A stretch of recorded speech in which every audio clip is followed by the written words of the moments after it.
Maqaa Fayyisaa keenya Gooftaa keenya Kiristoos Yesuusiin amantoonni Waaqayyoo nagaan Waaqayyoo hunduma keessaniif haa ta'u. Akkam jirtu? Waldoolii fi tajaajiltoonni akkasumas geggeessitoonni adda addaa Generation for Truth Ministry kan jedhu jalatti kan argamtan bakka isin jirtan hundumaatti nagaan Gooftaa isiniif haa ta'u. Fayyaa keessanii nagumaa. Egaa barumsa keenya kan itti fufnu ta'a. Guyyaa har'aas Waaqayyotu carraa kana nuuf laatee barumsa keenya itti fufna. Waaqayyoo karaa hundumaa nu gargaaree yeroo kanaan nu ga'eera. Kanaaf galanni Waaqayyoof haa ta'u. Ana obboleessa keessan luba Ittafaa Dabalaati. Mata dureen har'a isiniif qabadhee dhufe immoo barumsa waa'ee amantii Islaamaa kan jedhudha. Barumsi kun baay'ee barbaachisaa fi waa'ee isaa barachuun jechaadha. Baay'ee barbaachisaa fi yeroo isaa immoo kan eeggate waan ta'eef kanaaf hin fayyada jedheetan isin barsiisuudhaaf fidee dhufe. Akkasumas barumsi kun barumsa sobaa keessaa tokko isa ta'edha. Barumsi Islaamaa Antiikirist warra jennu kun immoo diina Kiristoos kan ta'e barumsa sobaa keessaa isa tokkodha. Waa'een amantii Islaamaa jechaadha. Egaa Waaqayyo nu gargaara, hin baranna. Waa'ee amantii Islaamaa baranna malee immoo Islaama taana miti. Wanti nuti barataa jirru waa'ee barumsa sobaati. Barumsichi soba ta'uusaa dhoksaan isaa maal fakkaata kan jedhu baraarra. Dhoksaa diina keenyaa barraa jechaadha. Mee Waaqayyoon kadhanna Gooftaan akka nu barsiisu. Yaa Waaqayyo Abbaa keenyaa Gooftaa keenyaa, maqaa Fayyisaa keenya Gooftaa keenya Yesuusiin galanni fi ulfinni guddaan siif haa ta'u. Gargaarsa kee, jaalala kee, arjummaa kee, geggeessaa kee hundumaaf Waaqaaf lafarratti bara baraan eebbifami. Yaa Waaqayyoo koo Gooftaa hundumaa dandeessuu, fuula kee jirra kunoo ati nu barsiisi. Yaada diina keenyaa karaatti hambisii, ati yaada kee nuuf raawwadhu. Jalqabniif xumurri keenya hundumtuu siin nuuf haa ta'u. Nama sagalee kee barachuudhaaf yaada isaa yaada ishee qopheessee si dhaggeeffatu ati dubbii kee itti dubbadhu. Dhoksaan diinaa maal akka ta'e, dhoksaan warra sobdootaa maal akka ta'e gadi fageenyaan nutti himi. Yaa Waaqayyo diinni keenya humna nurratti hin argatin, ati aboo irratti nuu laadhu. Karaa hundumaati jalqabaaf xumura keenya nuuf ta'i. Maqaa Fayyisaa keenya Gooftaa keenya Yesuusiitiin. Ameen. Tole, hin barannaa. Mata duree amma nuti wal faana laallu amantii Islaamaa kan jedhudha. Egaa amantiin Islaamaa akka jarri ofii moggaasanitti, akka jedhamuuf, akka yaadamutti, akka isaan jedhanitti Islaama jechuun salaam kan jedhu irraa dhufee jedhanii amanu. Salaam jechuun immoo nagaa jechuudha. Akka isaan jedhanitti akkasi.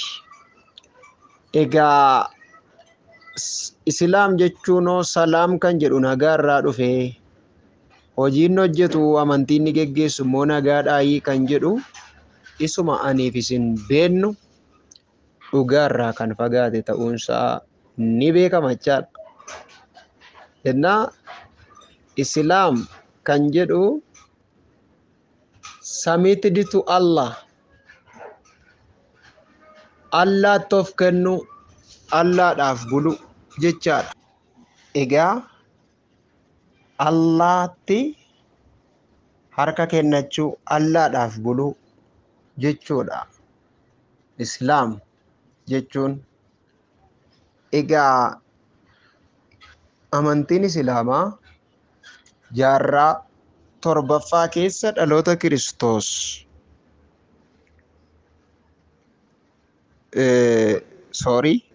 jaarraa torbaffaa keessadha kan inni hundeeffame jechaadha. jaarraa torbaffaa keessa bara 622tti nama maqaansaa Muhammad jedhamuun kan jalqabeedha. Amantiin Islaamaa jaarraa torbaffaa keessa bara 622 nama maqaan isaa Muhammad jedhamuun jalqabe. Hundeessaan amantii Islaamaa Muhammadidha erga jenne, who was Muhammad? Muhammad eenyudha? Muhammad eenyuun ture kan jedhumoo wal faana ilaalla. Muhammad maqaan isaa jecha arabaa ta'etu Hamad kan jedhurraa dhufe. Hamad inni jedhamu kun akka hiika arabaa isaan kennanitti galata jechuudha. Hamad jechuun galata jechuudha. Muhammad yeroo inni gaama galata jechuudha akka afaan arabaatti jechaadha. Galataa isa afaan oromootiin har'a jedhamu. Bakki dhaloota Muhammadii Saudi Arabiyaa ta'ee, Saudi Arabiyaa keessaa immoo bakka Makkaa jedhamuttiti bara 570tti dhalatee jechaadha. Bara 570. Namni kuni abbaan isaa Abdallaa Mutalibii jedhama. Abbaan isaa Abdallaa Mutalib jedhama. Haati isaa immoo Aminaa jedhamti. Kanaaf walumaa galatti abbaa isaa Abdallaa Mutalibii fi haadha isaa Aminaa irraa dhalate. Karaa biraa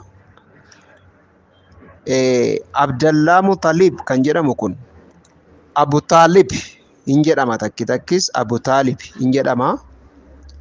Akkaataan seenaa dhaloota isaa kanachaadha.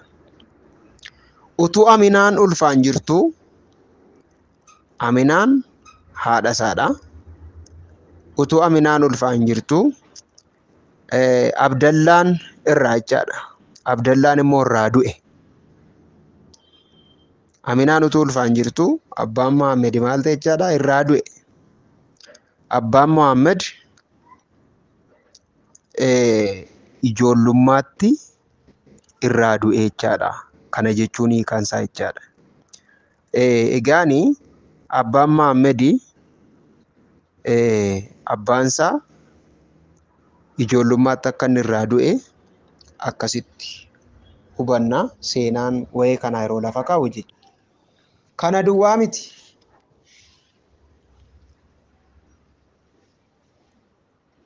Hamadi Muhammad jechaadha. Abbaan isaa ijoollummaatti irraa du'eetu Aminaan ulfaan jirtu jenne irraa. Aminaan immoo Muhammad dhalatee naannoo waggaa 6ffaatti irraa duute isheen immoo jechaadha. Haatis irraa duute. Wanti dhimma seenaa isaatiin wal qabatu waa'een dhaloota isaa kana duwwaas miti. Akka isaan jedhanitti dubbii ajaa'ibaa tokko jira. Akka isaan jedhanitti Muhammad garaa haadha isaa Aminaa keessa utuu jiru, garaa haadha isaa Aminaa keessa utuu jiru, ergamaan Jibriil ergamee dhufeetu ifatu garaa kee keessaa ba'a jedheetti dubbatee jedhanii amanu. Akkeessaa obbo guddoo sareen gabaabaatii jedhamiti Oromoon yeroo mammaaku. Maaliifiti Jibriil jechuun garbeel isa nuti jennuudha. Utuu Aminaan ulfaan jirtu Muhammad garaa haadha isaa Aminaa keessa utuu jiru ergamaan garbeel dhufeetu ifatu garaa kee keessaa ba'a jedheetti raajetti dubbate jedhaniitu amanu.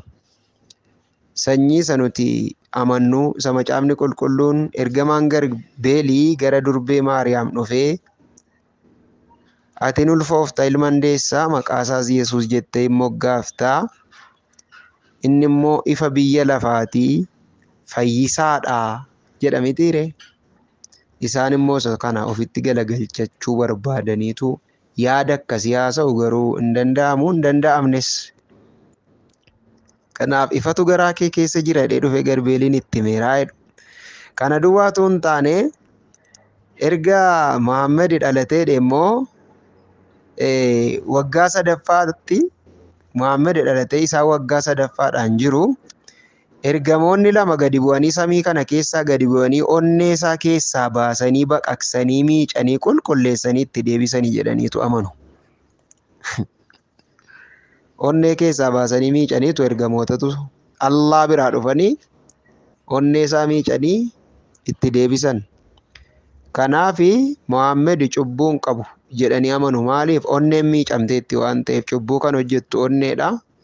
Onneetti miicaniiru gaa akka isaan amananitti dhoksaan jiru. Kana duwwaatu hin taane waggaa 12ffaa isaatti immoo wasiila isaa Abu Taalibii wajjini utuu gara Sooriyaa daldalaaf deemaa jiru Muhammad molokseen tokko Baahiraa kan jedhamu raajii ta'uusaa akka Muhammad raajii ta'e mirkaneessee jira jedhaniitu itti dubbatu. Akkasitti amanu. Mee ilaalaa gaa tokko garaa keessatti ifatu si keessaa ba'aa jedhamee itti raajame erga dhalatee waggaa 3 ta'e immoo onneetu miicame isaa waggaa 12 ta'e immoo moloksee Baahiraa jedhamu tokkotu ati raajiidha jedhee itti raaje jedhaniitu amanu jechaadha. Inni arfaffaan immoo Muhammad dhalatee waggaa 25ffaatti Makkaatti kan argamtu dubartii umurii ishee baay'ee guddoo taate umuriin ishee waggaa 45 fuudhe namni kun jechaadha. Ofii isaatii 25 ishee immoo 45dha. Ishee fuudhe jechaadha. Kunis akkamitti ta'e yoo jenne karaa beeksisa daldalaa Kadijaa baafteeniti wal baranii wal fuudhanii beeksisa daldalaa yeroo sana daldalli ni jiraata, daldalaaf olii gadi utuu deemanii nama kana jaallattee itti heerumte isheen, innis hin fuudhe. Muhammadii fi Kadijaan egaa Kadijaadha dubartiin kun jechaadha. Dubartiin isheen amma umuriin ishee waggaa 45 inni fuudhe sun maqaan ishee Kadijaa jedhama. Kadijaan baay'ee sooromtuudha, soorettiidha. Hojii daldalaa keessatti isa jaallattee isatti heerumte, innis ishee fuudhe. Muhammadiif Kadijaa wal fuudhanii dhiira 2 fi dhalaa 4 godhatanii warri dhiiraa garuu dafanii kan du'aniidha jedha seenaan, dafaniitu du'anii.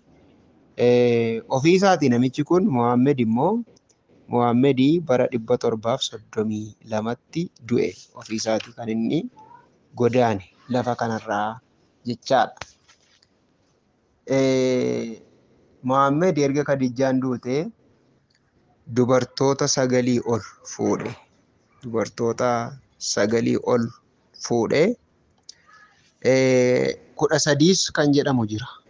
13 kan jedhu jira. Dubartoota 13 kan jedhus jira kan inni fuudhe. Keessumaa seenaan tokko maalidha? Dubartoota 13 fuudhe keessaa ishee salgaffaa irratti fuudhe sanarraa durbummaa argate, ishee duwwaatu durba ture jedhee seenaa nama kolfisiisu tokkotu jira. Kanaaf namni kun hamma kana fuudheera. Fakkeenyaaf kan inni fuudhe keessaa Aisha Abu Bakr's daughter was the only virgin and the youngest one. Dubartii maqaan ishee Aisha Abu Bakar jedhamtu, isheen salgaffaa irratti fuudhe sanatu durbummaa qabdi, durba qarree kan jennu kanaadha jechaadha. Waa'een seenaa namicha kanaa kana fakkaata. Ittaanee wanti nuti wal faana ilaallu Muslims migration to Abyssinia. Egaa Abisiiniyaan biyyi Itoophiyaa dura Abisiiniyaa jedhamteetu waamamti. Amantiin Islaamaa yookiin immoo Musliimonni gara Itoophiyaatti achas dhufuu isaanii, godaanuu isaanii, gara biyya kanaa dhufuu isaanii wal faana immoo ilaalla. Egaanii ari'atamni Musliimotaatti hammaannaan bara 615tti Mohaammed hordoftoota isaa keessaa jechaadha. Hordoftoota isaa keessaa dhiira 15 fi dhalaa 15 eessuma isaa Jaafarii wajjin gara Itoophiyaatti erge.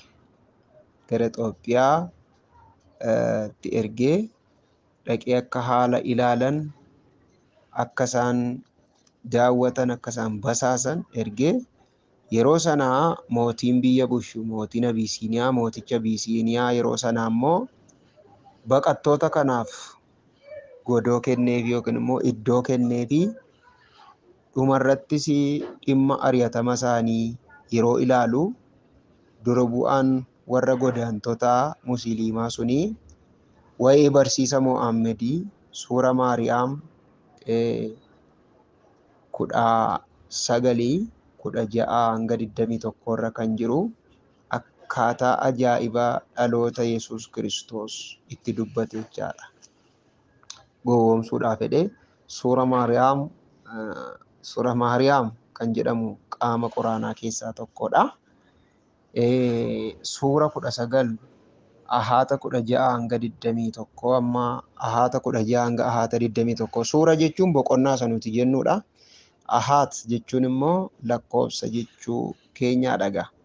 Innaa haala ajaa'ibsiisaa ta'een akkaataa itti Yesuus Kiristoos dhalate sanaa itti hime. Kanaaf ari'atamne jedhee gowwoomse. Inni garuu kan inni ari'atameef, kan jarri sun ari'atamiif kan biraadha. Waan isaaniin deeggaru, waan isaan fakkaatuti itti hime inni immoo quraana keessaa fuudhe. Innaa wanti baay'ee nama dhibu kanarratti mootichi Abisiiniyaa waa'ee Yesuus waan dhaga'eef jechaadha. Waa'ee Yesuus waan dhaga'eef dhugaaf kan ari'ataman itti fakkaateetu isaaniin simatee kanaafiidha yeroo tokko tokko jechaadha. Yeroo tokko tokko Musliimni biyya Itoophiyaa akka jirutti Itoophiyaan biyya Musliimaa jedhanii kan isaan fudhatan, yaadan, amantii Islaamaa kan fo'atte, kan filattedha biyyi Itoophiyaa kan isaan jedhan kanaadha. Kanarratti namni kun illee maalidha haasaasaa keessatti mootichi Itoophiyaa yookiin Abisiiniyaa yeroo sanaa nuuf isin gidduu taakkuu tokkitti jira, tarkaanfii wayiidha malee garaagarummaa hin qabnu jedhee yeroo inni yaada laatuuf akkasitti gowwoomsaniitu gara biyyaa seenan jechaadha. Kana jechuun waa'ee abbaa, waa'ee ilmaa fi waa'ee Maariyaam lallabna jedhanii kanaaf nu ari'anii jedhanii yeroo isaan dhufanii himatanii nuuf isin gidduu tarkaanfii xiqqootu jira jedhee deebiseef namichi suni maqaansaa Allaash Dachaas jedhama. Allaash Dachaas jedhama mootiin bara sanaa jechaadha. Egaa waa'een seenaa dhimma biyya gara Itoophiyaa Islaamummaan seenuusaa hintii xiqqoon ishee kanatti fakkaatti jechaadha. Egaa hijiraatu jira yeroo sanaa. Yeroo sanaa kaasee amantiin ari'atamee rakkoon addaa erga itti fufee booddee bara 622tti hundaa'e amantiin Islaamaa 622tti Makkaa keessatti hundaa'e. 623tti immoo Quwaarishoonni qomoon warra Mohaammed qomoo warra Quwaarish jedhamu. Quwaarish kun immoo qomoo warra Mohaammeediidha. Iddoo guddaa kan qaban, baay'inaanis baay'ee kan ta'an, fageenyi isaanii hiddi dhaloota isaanii asii achi fageeffamee yeroo laalu sanyii warra Ishmaa'eel kan ta'e kun isaanumatu deebi'ee irratti ka'e namicha kana. Innaa kana duwwaas miti ati nun geggeessitu nun bulchitu jedhanii Yihuudoonni yeroo irratti ka'an dhimma amantii irratti lolli yeroo ka'e baqatee ba'e jechaadha. Deeggartoonnii fi duuka buutonni Muhammedii fi Muhammedii hin deeman jechaadha. Eessaa deemu? Makkaadhaa gara Madiinaatti baqatu jechaadha. Gara Makkaatti iddoo dhaloota isaa Makkaa iddoo ture irraa gara Madiinaatti baqata. Adeemsi kun hijiraa jedhama. Hijiraa means the movement of Muhammad and his followers from Makkah to Madina. Kanaaf hijiraa jechuun hiikisaa maal jechaadha? Sochii yookiin immoo adeemsa Muhammedii fi duuka buutota isaa Makkaa irraa gara Madinaatti inni taasise sun bara 623tti kan geggeeffame hijiraa jedhama. Hijiraa jechuun adeemsa baqannaa amantiiti. Kana fakkaata jechaadha. Mee waan tokko ilaalla. Amantii Islaamaa kan jedhu ilaalla. Or Islamic beliefs. Kana jechuun amantii Islaamaa yeroo jennu maalitti amanu jirri kun? Haalli amantii isaanii maali? Yeroo jennu doktrinii isaanii jechuudha. Doktrinii isaanii maalidha? Tokko, faith in one Allah or believe in one Allah. Allah tokkichatti amanu. Maal jedhu? Allaan hin dhalu, hin dhashu jedhanii amanu. Allaan hin dhalus, hin dhashus jedhaniitu amanu. Kun immoo quraana isaanii suura 112 irra jira.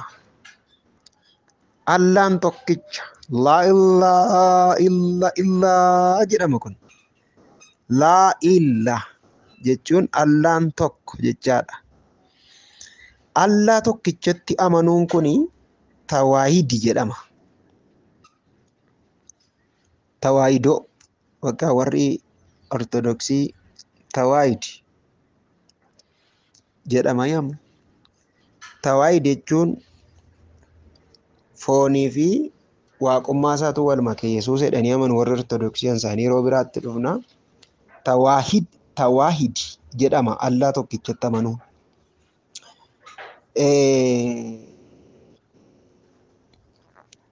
Allah tokko olitti, waaqa tokko olitti amanuun immoo Islaama keessatti shirik jedhama.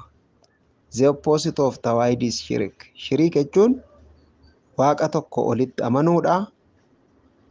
Kun immoo unforgiveness sin jedhama Islaama keessatti. Amma akka kiristaana keessatti cubbuun dhiifama hin qabne maalidha? Hafuura qulqulluu arrabsuudha mitiire? Hafuura qulqulluu arrabsuu Kiristoosiin ganuuni dhiifama hin qabu. Dhiifamuu cubbuu hin qabu jechaadha. Akka amantii yookiis doktrinii dhimmaa Islaamaatti immoo shirik jedhama. Cubbuun dhiifama hin qabne Allah tokko olitti amanuun cubbuu dhiifama hin qabnedha, gara firdii dhaqaa jechaadha. Kanaaf egaa amma akka isaan jedhanitti nuyi amma maqaa Waaqayyo Abbaa Ilmaa Hafuura Qulqulluu jennee waamna. Hiree Waaqayyo tokkumaadha. Akka isaan ilaalanitti nuyi waaqa sadiitti amanna akka ilaalcha isaaniitti waan ta'eef nuyi amma dhiifama hin qabnu gara abiddaa deemnaa jechaadha. Ilaalcha isaan nuuf qabanidha. Barsiisni kiristaanaa gufuu waan ta'eef hin fudhatamu jedhaniitu barsiisu. Akka hubannaa musliimotaatti sadan tokkummaa Waaqayyoo jechuun maalidha? Allah eda'uu, Yesuus eda'uu, Maariyaam jechaadha. Kana jechuun Allah, Yesuusii fi Maariyaam jedhanii barsiisu. Waaqni Maariyaamii irraa Yesuusiin ilmicha dhalche jedhu. Waaqni Maariyaam irraa Yesuus ilmicha maal godhee dhalche. Allaan maqaa baay'ee bareedaa 99 qaba jedhaniitu amanu. Maqaa baay'ee bareedaa 99 qaba jedhaniitu amanu. Kanaafidha callee isaanii kana yoo fuutanii ilaaltan amma lakkoofsaan calleettiin 33dha. Ilaalaa malumaan callettiin meeqa isheen naannoftee hidhamtee jirtu suni 33. 33 kana egaa yeroo 3 takataataa irra deddeebitee lakkoofta. 33 baay'isuu 3 meeqa? 99. 33 kana yeroo 3 lakkooftee naan 99 dhufaa. 99 rukuttee naan immoo maalidha? Qaara'uu qabda. Qaara'uu yeroo qaaraatu qaara'uu jedhu isaani lakkaa'uu isa nuti jennu. Irra deddeebitee qaaraatee naan maqaa allaa kana 99 iyyuu waamteetta bakka amantii keettati cimtuudha jechuudha. Isa nuyi hafuura calleenne ifanne caraamsifne nama keessaa baafnu maqaa Yesuusiin isaaniif immoo baay'ee fudhatamaadha jechaadha. Kunoo asitti callee inni dhukun iddoo qaba jechaadha. Inni lammaffaani amantii yookiis dooktirinii Islaamaa keessaa qabxii lammaffaan ergamoota yookiin immoo aangils kan jedhutti ni amanu jechaadha. Ni amanu, ergamootatti amanu. Fakkeenyaaf ergamoonni kun warra kam kan jedhu laalla. Garbeeli ergamaa mul'ataati. Mikaa'ilis akkasuma jedhanii Garbeelii fi Mikaa'ilitti ni amanu. Garbeel ergamaa Rabbiiti. Mikaa'ilis akkasuma ergeettiin dubbata jedhanii amanu. Kan biraan immoo maal jedhu jinniin ibiddarraa uumame jedhaniitu amanu. Jinniin maalirraa uumame? Ibiddarraa uumame. Jinniin ergamaa ishee xinnoodha jedhanii amanu.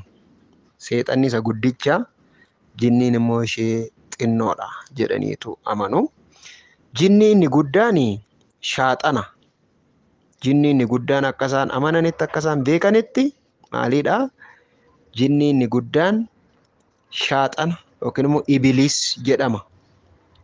Ibiliis kun immoo Addaamiif sagaduu didee jennaaniti jannataa ba'e jedhanii amanu.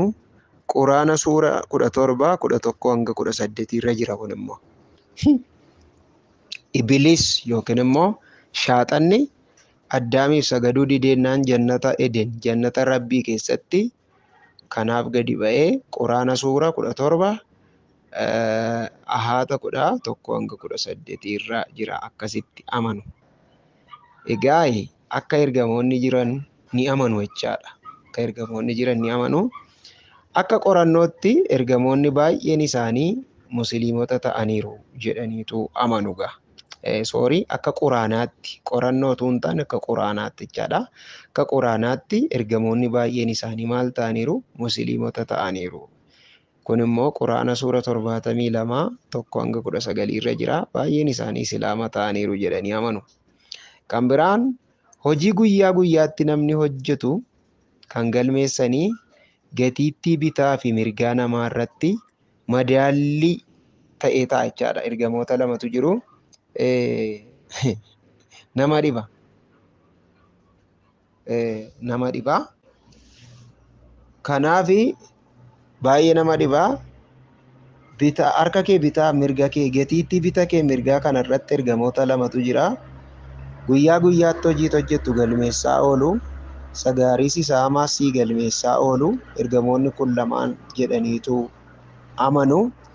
Ergamoonni Munkarii fi Nakirii guyyaa dhumaatti iddoo awwaalaatti warra Muhammad akka inni ergamaa Allaa ta'ee kan hin beeksifne nyaatu jedhaniitu amanu. Munkirii fi Nakir kan jedhaman Muhammaditti warra namanne akka inni ergamaa Rabbii ta'e warri hin beeksisne kan akka bineensa kana Munkirii fi Nakirii ittiin nyaatamu jedhaniitu isa kana cimsanii beeku jechaadha. Sadaffaa dooktirinii amantii Islaamaa. Raajotaa fi caaffatatti amanu. Raajota yeroo jennu immoo raajonni turaniiru. Fakkeenyaaf raajonni turan Addaam, Nooy, Abiraam, Ishmaa'eel, Isiyaaq, Loox, Yaaqoob, Yoosef, Musee, Daawit, Yesuus jedhaniitu kun raajota turanii jedhaniitu amanu. Kun hundumtuu darbanii ergamaa inni dhumaa irratti inni mul'ate inni Allaan dhala namaatiif erge Nabii Muhammad qofaadha jedhanii isa kana immoo jala muranii akkasitti beeku jechaadha. Addaamis, Yesuusis, Daawitis hundi isaa darbeera. Amma ergamaa inni dhuma irratti ergame namni itti amanee jiraachuu qabu maalidha? Muhammadidha jedhaniitu amanu jedhu. Innis maalidha? Rasuulallah jedhanii amanu. Rasuulallah Muhammad jechuun hiikisaa maal jechuudha? Amma bakka bu'aan Allah, ergamaan Allah Muhammadidha jedhaniitu amanu jedha keenya. Macaafni inni duraa faalameera yookiin immoo badeera. Macaafni qulqulluu inni dhuma dhufee isa kamiidha? Dhala namaaf kan kenname Quraana qofaadha jedhaniitu amanu. Fakkeenyaaf macaafa isaan jedhanis Tooraayi. Tooraayi jechuun Musee, Museetti mul'ate macaafa seeraa isa nuti jennu. Zabuur jechuun macaafa faarfannaa jechuudha. Daawit irra bu'e jedhu. Injiil wangeela isa nuti jennuudha. Injiiliin immoo Yesuus irra bu'e jedhanii amanu. Faayinaalii dhuma irratti kan dhufe Quraana. Quraanni immoo Muhammad irratti tagziilee. Jabriilaan dhufeetu Jabriiliin maal godhe? Iqraa jedhee. In tagziilee jechuun hin bu'e jechuudha. Iqraa jechuun dubbisi jechuudha. Kanaafuu the right path is Islam jedhaniitu amanu. Karaa inni dhugaan gara Rabbiitti geessu eewudha jedhanii amanu. Karaa Islaamummaati jedhaniitu amanu. Ilaalaa obboloota ko. Ilaalaa. Hamma seexanni dogoggorsee jireenya isaanii taasisa hamma inni itti taphatu ilaali. Waaqayyo gooftaan hubannaa nuuf haa laatu. Yeroo tokkoon baay'ee na dhiba jecha namoota keenyaa keessatti baay'ee baratanii baay'ee beeku yookiin immoo beennaaf utuu hin taane inni isaan nuyi kiristaanaaf islaama jedhan suni baay'ee jecha sirriidha karaa bira. Sooshaal laayiviin akkuma jirutti jiraateetu maachaadha. Islaamaaf kiristaana kan jedhu suni baay'ee dubbii cimaadha jechaadha. Egaa kanarraa nuun haga'u arfaffaa fi shanaffaa torbee itti fufnee ilaallaa. Waa'ee amantii yookiin immoo dooktirinii islaamaarra jirran mammaatti jechaadha. Dooktiriniin isaanii tokko waaqa tokkichatti amanuu, lammaffaa ergamootatti ni amanuu, sadaffaa raajotaa fi caaffatatti amanuu jenneerra. Afurfaffaadhaaf kaafne immoo yoo jaalala waaqayyoo ta'e gooftaan nu jiraachise torbee kan itti fufnu ta'a jechaadha. Yeroo dhaggeeffattanii fixxan riyaaktii godhaa. Waldoolii adda addaaf immoo sheerii godhaa. Gaaffiif yaada yoo qabaattan lakkoofsi bilbilaa koo asirra jira. Isaan na haasofsiisuu dandeessu. Waaqayyo gooftaan hunduma keessan haa eebbisu. Yeroo gaarii qabaadhaa. Gooftaan jireenya keessatti cimsee hunduma keenya haa eegu. Maqaa fayyisaa keenya gooftaa keenya Yesuusiitiin. Ameen. Eebbifamaa Waaqa isin haa eebbisu.